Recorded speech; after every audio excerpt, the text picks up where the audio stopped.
여러분 안녕하십니까. 6월 14일 금요일 교차로 유튜브 뉴스 첫 소식입니다. 일리노이 주민들이 이제부터는 DMV 시설을 직접 방문하지 않고도 운전면허증 갱신과 다양한 서비스를 받을 수 있는 새로운 방법이 제공됩니다. 이번 주에 일리노이주 총무처가 모바일 DMV 프로그램을 시작했습니다. 일리노이주 총무처 장관 알렉시는 효율적이고 편리한 정부 서비스 제공을 목표로 하는 모바일 DMV 첫 번째 유닛을 이번 주에 소개했습니다.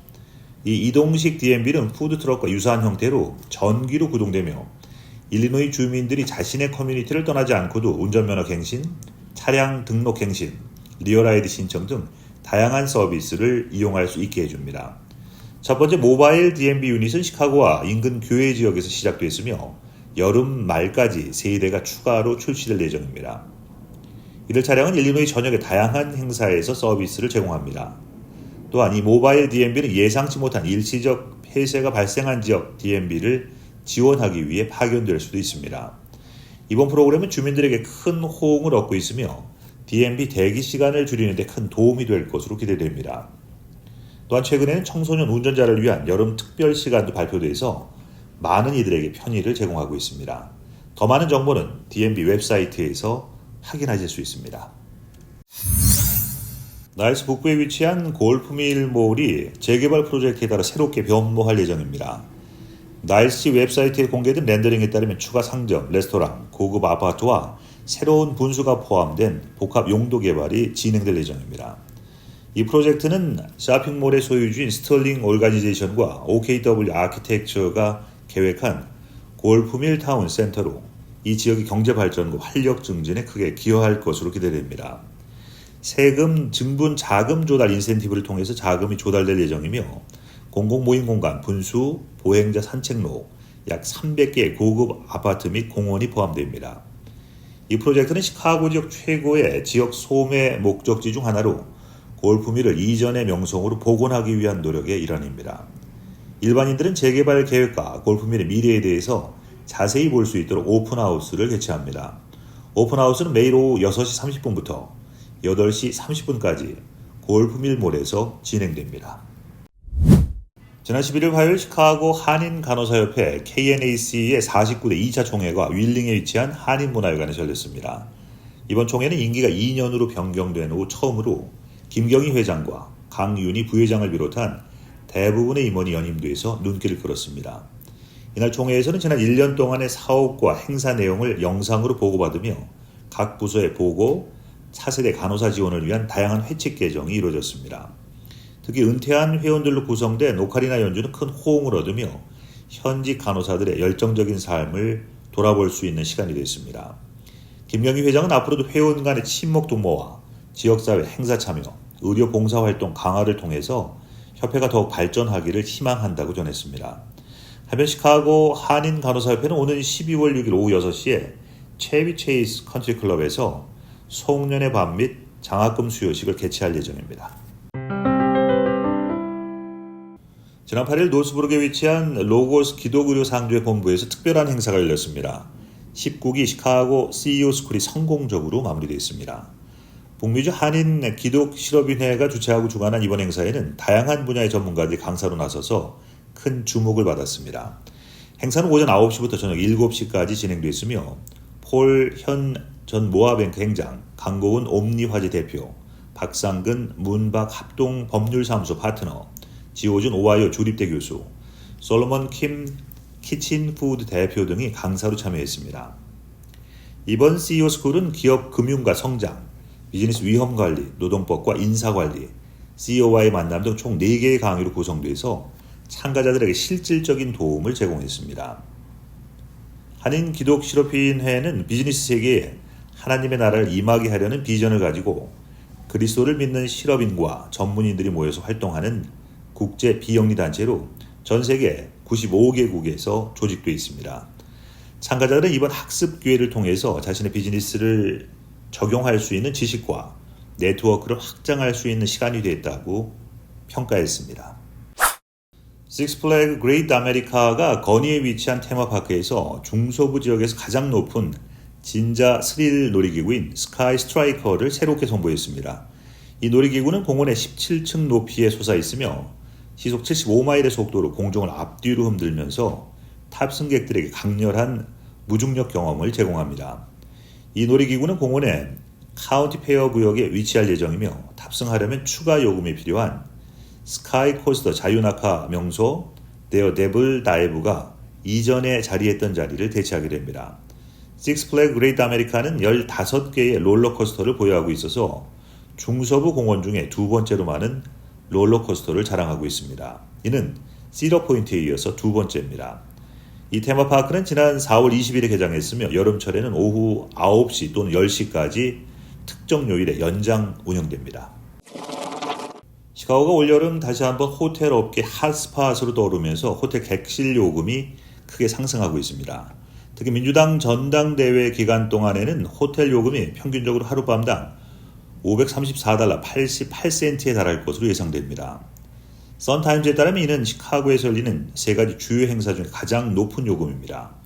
8월 19일부터 22일까지 열리는 민주당 전당대회를 위해서 시카고 강에 위치한 5성급 호텔 랭햄에서는 1박당 $1,077로 가장 비싼 객실 요금이 책정됐습니다. 반면 롤라팔루자와 나스카 시카고 스트리트 레이스 위켄드 동안의 요금은 각각 $485와 $278 29센트로 나타났습니다.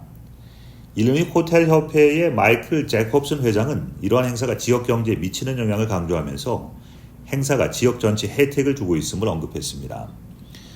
올해 민주당 전당대회 기간 동안의 예상 경제 효과는 1억 5천만 달러에서 2억 달러에 이를 것으로 추정되며 이는 2016년 필라델피아에서 열린 유사한 행사 때와 비교해서 상당한 수준입니다.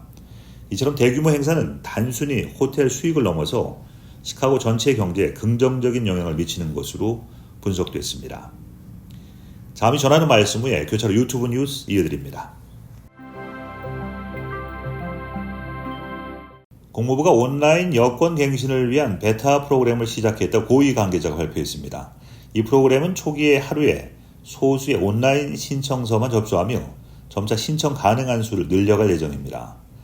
국무부 관계자는 이를 통해서 발생할 수 있는 문제를 신속하게 파악하고 개선해서 미국 시민권자의 온라인 여권 갱신 경험을 지속적으로 향상시키려 한다고 말했습니다.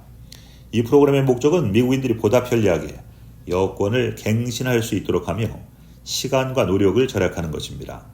지원 자격은 25세 이상 미국 본토나 영토에 거주하는 사람으로서 현재 10년 유효기간의 여권을 소지하고 있어야 하며 2009년에서 2015년 사이에 발급된 여권이 있어야 합니다.